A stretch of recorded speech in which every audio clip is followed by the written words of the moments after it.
Então é muito preocupante. Pra você ter ideia, eu saí do plantão da UTI de ontem para hoje, foram 3 óbitos de idosos e idosos que começaram com essa síndrome viral. Começaram com febre, mialgia, que é dor nos músculos, prostração, sem se alimentar e evoluíram com óbito. Isso tem sido o dia a dia da gente. Algumas cidades a gente observa que é bem maior. Tem dia da gente receber notícias de 5, 6 em cidades com 10, 15 mil habitantes, a população. Então, assim, gera uma preocupação esse grande número de óbitos na população idosa. A gente não estava vendo isso em outros anos. E esse ano, com a incidência maior da chikungunya, não é tanta a zika ela preocupa mais as gestantes, né? No caso a chikungunya, ela debilita muito mais o idoso. Então a preocupação é enorme em virtude dessa verdadeira dizimação, né? Eles estão sendo dizimados por essas viroses. Mas todo idoso que pega a virose, ele corre risco de morrer ou existem algumas circunstâncias que levam a isso? Corre risco pela própria idade. O envelhecimento ele cursa naturalmente com a diminuição do sistema de defesa, do sistema imunológico. A gente tem a imunidade inata, que é aquela imunidade que a gente já nasce com ela, que se defende dos agressores, bactérias, vírus, enfim.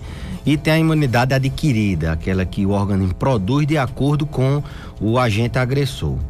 O idoso ele tem uma lentificação nessa resposta de defesa, nessa resposta imunológica. Então ele tende a se defender de uma maneira menos eficaz. Então ele fica mais suscetível à infecção. A infecção ela é mais severa no indivíduo idoso. Além disso, as pessoas idosas elas são pessoas que, em virtude também do processo de envelhecimento, elas têm muitas doenças, elas são pessoas que tomam muitos medicamentos. Um idoso, em média, ele toma de 2 a 5 medicamentos acima de 65 anos. Então, se ele toma medicamento é porque ele tem doenças de base. Muitas delas compensadas, ele toma seus medicamentos e faz suas atividades físicas, suas terapias, enfim, essas doenças estão compensadas. Mas um processo desse de virose, que pega um indivíduo em processo de envelhecimento, com as defesas baixas, com muita comorbidade, muita doença nele e tomando muito remédio, deixa esse idoso mais suscetível ao óbito, porque ele descompensa aquelas doenças. No caso, se ele tiver uma insuficiência cardíaca, ele vai descompensar, ele vai correr o risco de morrer da insuficiência cardíaca. Se ele tiver uma dor nos ossos, uma artrose, que é muito comum nos ossos, aquela artrose ela vai ser exacerbada, ela vai aparecer de uma maneira mais intensa e durar mais tempo. Então o indivíduo idoso, esse indivíduo mais frágil, esse indivíduo portador de múltiplas doenças e com limitações inclusive para beber água, que é a base do tratamento dessas viroses. Quais são os principais cuidados que devemos ter com os nossos idosos? O cuidado com os idosos é, primeiro, não subestimar. O idoso, ele tem uma característica de manifestar suas doenças de maneira muito atípica. Eles não manifestam as doenças com aqueles sintomas típicos do adulto jovem. Vamos exemplificar: um idoso com um infarto, na maioria das vezes, 50% deles, eles não se manifestam com dor no peito. Então, o idoso se manifesta com rebaixamento do estado geral, perda de apetite. Um idoso com pneumonia, ele não necessariamente vai tossir, com expectoração, ter febre. Ele vai se manifestar muitas vezes com delírio, ele vai desorientar. No caso das viroses, é da mesma forma. O idoso ele vai lentamente diminuindo seu estado geral, ele não faz uma febre tão alta, ele aparece tardiamente com as dores articulares. Então os sintomas são atípicos e muitas vezes são sintomas inespecíficos de alguma doença. Isso faz com que a família que cuide tenha menos precaução. Eles acham, eu acho que ele não está doente, não está doente, isso retarda a ida ao serviço de saúde. Sem falar no estigma da terceira idade, no estigma que tudo é da idade. Não, ele tá assim porque é da idade mesmo, essa dor nos ossos é a idade do condor, ele tá com essa dor, é dos ossos, e isso vai retardando a assistência à saúde e os idosos são grupo de risco. eles são aqueles indivíduos que têm o risco maior de morrer. Sendo o grupo de risco, eles têm que ser muito antes, a gente tem que intervir para evitar deles morrerem. Então os idosos, eles são esse tipo de indivíduo. Então a primeira coisa é entender o que o idoso quer nos falar, né? Exatamente. A primeira coisa é observar bem, aquele cuidador que conhece bem seu idoso, aquele familiar ou aquela pessoa mesmo contratada para cuidar, que conhece, viu que ele alterou alguma coisa, suspeite que ele está numa época de epidemia dela, suspeite que ele está com alguma infecção, ele alterou o quadro de consciência, ele está mais sonolento, ele está comendo menos, ele não necessariamente espera a febre e a dor. Então o primeiro cuidado é observar isso. E se ele aparecer com esse quadro, se suspeitar, observar os sinais de alerta. É um idoso que teve manifestação neurológica, ele desorientou, fez uma convulsão, e aí a gente tá vendo muita manifestação neurológica nessas viroses. A Guillain-Barré é uma delas. A gente também sabe que tem encefalite viral, idoso que tem infecção no cérebro. Então, observar por sinais de alarme, se ele está vomitando muito, se ele está muito prostrado, a febre está muito alta. Isso é sinal de alarme. Além de você observar aquele idoso com discretos sinais da virose, você tem que também observar os sinais de alarme.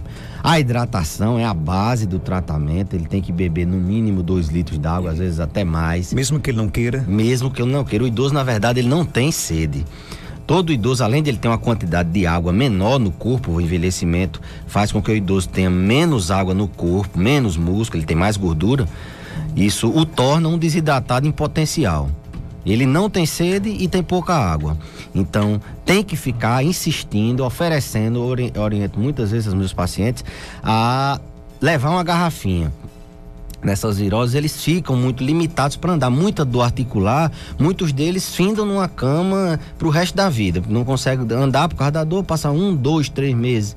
E o chikungunya, ele dura até 3 anos nos idosos. Eles ficam limitados pela dor, e aí a bola de neve tá desencadeada, faz atrofia muscular, começa a não andar mais, vai para cima, vai para uma cadeira de roda, fica em cima de uma cama, e isso limita o acesso dele à água. Então, coloca uma garrafinha de água lá, seria a terceira orientação, hidratar o paciente.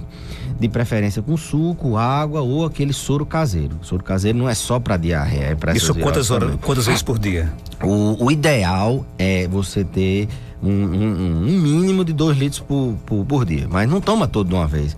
Coloca ali, vai tomando de hora em hora, de 2 em 2 horas, um pouquinho, de forma que ao final do dia você tenha tomado 2 a 3 litros de água por dia. Uma quarta observação, eles têm tido muita dor articular, têm procurado os serviços de saúde por causa dessa dor nos ossos, os ossos inchados, os ossos doloridos. Então, essa dor articular, ela é incapacitante, e incapacitação para o idoso é muito complicado. Como eu falei anteriormente, ele vai começando a se limitar, vai atrofiando a musculatura, a marcha dele, que era lenta, ela se torna mais lenta, o equilíbrio dele, que era é outro, o risco de cair, fraturar é muito maior. Então ele entra num processo de fragilidade, que é aquele quadro onde fica muito suscetível a complicações. Então, nessas dores articulares, compressa fria, compressa gelada, de 2 em 2 horas, principalmente nos primeiros dias. Dá para relaxar um pouco a dor? Dá para aliviar a dor, porque a gente não pode fazer anti-inflamatório nesse período. Nessa fase aguda, nessa fase subaguda, os primeiros dias a gente não pode fazer anti-inflamatório, que o anti-inflamatório é como o AS. Ele predispõe a manifestações hemorrágicas. E ele pode retardar a cura. O idoso demora mais a ficar bom. Então, é analgésico, repouso, é fundamental um repouso relativo, não é aquele repouso que a gente faz para adulto jovem. O idoso, ele tem que fazer um repouso relativo por causa dessa rapidez de perda de função. Ele perde a funcionalidade muito rápido. Então não é ficar na cama, é tentar 5, 6 vezes ao dia, dar uma voltinha dentro de casa mesmo, acordar de manhã e movimentar as articulações. Esse é o repouso relativo. Fazer atividades leves nesse período. Eu sei que é muito difícil, com muita dor, mas é tentar não deixar atrofiar. O pessoal diz, idoso que para atrofia e morre, né? Nessas viroses não é diferente. Então, uma outra orientação é esse repouso relativo. A hidratação eu já falei, e a compressa fria. Muitos querem tomar anti-inflamatório, querem tomar corticoide, e o ideal é manter analgésico, hidratação e compressa gelada nas articulações. Geralmente nessas viroses se indica muito a questão do dipirona, do paracetamol. No idoso isso é perigoso? Não é perigoso, mas também não vou recomendar aqui para todo mundo. Muitos podem ter uma doença no fígado e o paracetamol ele é hepatotóxico. É muito comum a alergia à dipirona, então uma reação alérgica à dipirona pode levar ele para o pronto-socorro e ser pior. Então, assim, procura o serviço de saúde. Hoje a gente tem unidade de saúde em todo, hoje não é mais o tempo das cavernas, a gente tem unidade de saúde em todos os bairros. Então, procura o serviço de saúde ali mais próximo, se for o caso, vá para o hospital.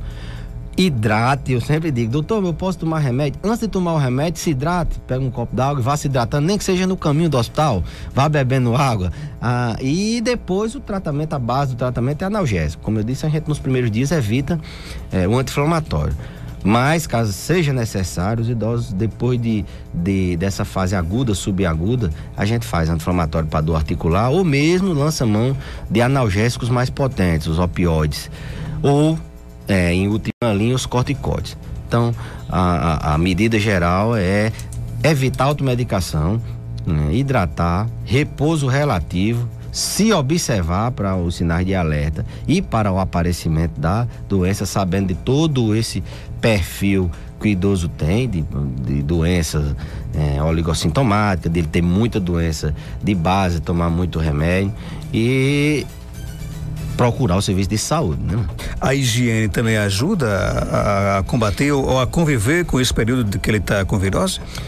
A nível de saúde pública, a higiene das mãos é fundamental. A transmissão desses vírus aumenta, principalmente agora do H1N1, aumenta em exponencial, diretamente proporcional à má higiene das mãos. Então, a transmissão dessas doenças a nível de saúde pública, ela é diminuída. Se a transmissão é diminuída, a incidência, a prevalência também é diminuída com a higienização das mãos. Uma coisa que eu queria falar também, Marcos, sobre os cuidados, é sobre a alimentação. O idoso ele está muito mais suscetível à desnutrição.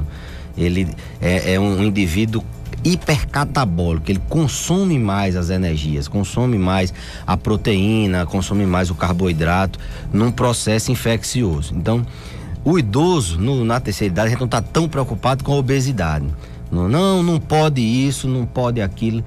Nutram seus idosos, né? Principalmente nessa fase de virose. Não restrinja ele de alimentação. Pelo contrário, você vai ter que oferecer muito mais, dar um suporte nutricional melhor. Muito comum a gente ver o cuidador, não, eu tô dando um caldinho, eu tô dando uma papinha, eu tô dando... Não, eu sei que essa é a boa vontade do cuidador, ele não tá querendo fazer o mal não, mas nutra ele, o que ele come, deixa ele comer. Logicamente que não vai, naquele momento, não vai pegar e exagerar e tomar café da manhã com a feijoada ou mocotó, né? Ele vai se alimentar com uma coisa saudável, mas não esquecer dessa questão da nutrição, que é fundamental para as defesas do idoso. E há como evitar que o idoso ele seja acometido de virose? De algumas sim, viroses respiratórias, como por exemplo a influenza, o H1N1, elas são evitadas com a vacinação, essa profilaxia primária que a gente sabe. E cada vez mais a gente vem insistindo na questão do idoso se vacinar. O idoso, ele é menos, a incidência do HN1, da gripe suína, ela é menor em indivíduos idosos. A incidência ou a quantidade de indivíduos que aparecem com essa doença é menor. Dá mais em adulto jovem, dá mais em gente de 30, 40 anos. E é fulminante, né? O HN1 preocupa porque mata. Um dia para o outro, o paciente está na UTI, sangrando e insuficiência respiratória e vai ao óbito. Mas embora em menor quantidade a incidência seja menor nos idosos, a H1N1, que é a gripe suína, ela dá com mais gravidade. Por isso que o idoso é grupo de risco, por isso que ele tem que tomar a vacina, como a gestante, como o indivíduo abaixo de 2 anos. Porque Embora tenham, isso aí não tem ainda uma explicação, mas se observou nas estatísticas que o idoso tem menos H1N1. Mas quando tem, geralmente ele morre, é letal, entendeu? Então por isso que ele é grupo de risco. Então nesse sentido, a vacina para as viroses respiratórias é o que a gente pode prevenir. Nas outras, zika, chikungunya e dengue, a prevenção é aquela prevenção de saúde coletiva, de evitar o Aedes aegypti, que é um mosquito que transmite a doença, de fechar as portas da casa no sentido de evitar que ele penetre na sua casa, tirar pneu, copo, fazer aquilo que as campanhas de saúde pública têm feito em orientação à população. Esse cuidado coletivo, não só o cuidado individual nessa questão de estar com as defesas em dia, bem alimentado, bem nutrido, mas o cuidado coletivo de evitar que o Aedes aegypti pique as pessoas. Percebeu que o idoso está diferente, né? Está com aspecto de doença, tem que procurar o hospital imediatamente. Percebeu que o idoso está alterado, está diferente, como você bem disse, ele diminuiu o apetite, ele está menos ativo, não espere febre, não espere que ele tenha dor articular. O estresse é característica disso também? O estresse, os indivíduos idosos, eles têm um cérebro menor. O envelhecimento, ele vai diminuindo o tamanho do cérebro, vai diminuindo a quantidade de neurônio que é a célula do cérebro. Então, os indivíduos idosos, eles produzem menos neurotransmissores, a noradrenalina e a serotonina, que são neurotransmissores do prazer, do humor. Então, os indivíduos idosos, eles têm uma suscetibilidade maior a transtornos do humor, como, por exemplo, depressão, ansiedade, insônia. Então, o estresse, ele é muito mais comum na pessoa idosa. Sem falar nos estressores externos, nos fatores precipitantes. A proximidade com a morte, a perda de ente querido, ele lidar muito com um amigo que morreu. Com as limitações de não poder resolver tudo, né? As limitações que antes ele era independente, agora não é mais. O estigma da sociedade de que ele é um fardo para a família. Então, tudo isso são fatores que vão precipitar, além de uma precipitação fisiológica, ele ter menos neurotransmissor, dele ter um cérebro diminuído, de ter menos neurônios. Então o idoso está mais suscetível ao estresse. E o estresse contínuo, repetitivo, ele aumenta uma substância chamada cortisol. Então o cortisol diminui a resposta imunológica, se somando ao processo de envelhecimento. Então, indivíduos que são estressados, têm depressão, têm insônia, eles são mais, eu digo assim, eles têm um maior risco de complicar. A mortalidade, a morbidade nesses doentes é maior. Depressão é fator de risco para complicar qualquer coisa. Se você vai se operar, é deprimido, a sua cirurgia tem mais risco de não dar certo pela depressão. Se você tem uma doença no coração, você tem um risco de infartar e de piorar por causa da depressão. Se você tem diabetes, você tem um risco de complicar por causa da depressão. Então, a depressão é fator de risco para a maioria das doenças, complicador da maioria das doenças. Às vezes é subdiagnosticada no indivíduo idoso, porque, como eu disse, ele se manifesta de forma diferente, todas as doenças. O idoso não vai chorar, não vai ficar com aquele humor melancólico, ele vai se isolar, o idoso ele vai ficar mais irritado, ele vai ter queixas de esquecimento maior. Então, a depressão se manifesta também e por isso que ela é subdiagnosticada, ela não é percebida, ela não é tida como uma doença, porque não é vista os seus sintomas. Sendo subdiagnosticada, ela é também subtratada. Não, os idosos, eles têm uma incidência de subtratamento, não só porque não é diagnosticada, mas também doses, subdoses dos tratamentos. Os médicos têm muito medo de lidar com o idoso. Eles passam doses menores de antidepressivo e não vão até a remissão dos sintomas. Você tem que remitir sintomas depressivos. Você tem que fazer dose certa no tempo certo. Não adianta fazer dosezinha e mascarar e cronificar a doença. Então eles são subdiagnosticados, subtratados, e o paciente que tem transtorno do humor, o estresse, ele tem mais risco de complicar. Nós estamos aqui conversando com o Dr. Belísio Neto, médico geriatra, falando de uma fase que todos nós iremos chegar, né? Deus queira que a gente chegue lá na fase da terceira idade, né? Só para finalizar, doutor, qual a importância de um ambiente familiar harmonioso para o idoso? Fundamental. Hoje a gente tem, inclusive, um dos grandes gigantes da geriatria, é a insuficiência familiar. No padrão de sociedade que a gente vive hoje, existe uma inversão de valores. A gente tem, o idoso, ele tem que dormir mais tarde porque o neto está com a luz acesa, o computador ligado, não há um respeito, não existe aquela questão da gente venerar o nosso idoso, ele tem mais experiência, nós mais jovens temos um respeito diferente pelo idoso. Então, e os idosos estão ficando cada vez mais longevos, estão morrendo com muito mais idade. 90, 100, cada vez a gente vê mais nonagenários, centenários aí pelas ruas. Finda que a família tendo que hoje se adaptar, que vai cuidar do seu avô, vai cuidar da sua mãe, vai morar dentro da sua casa.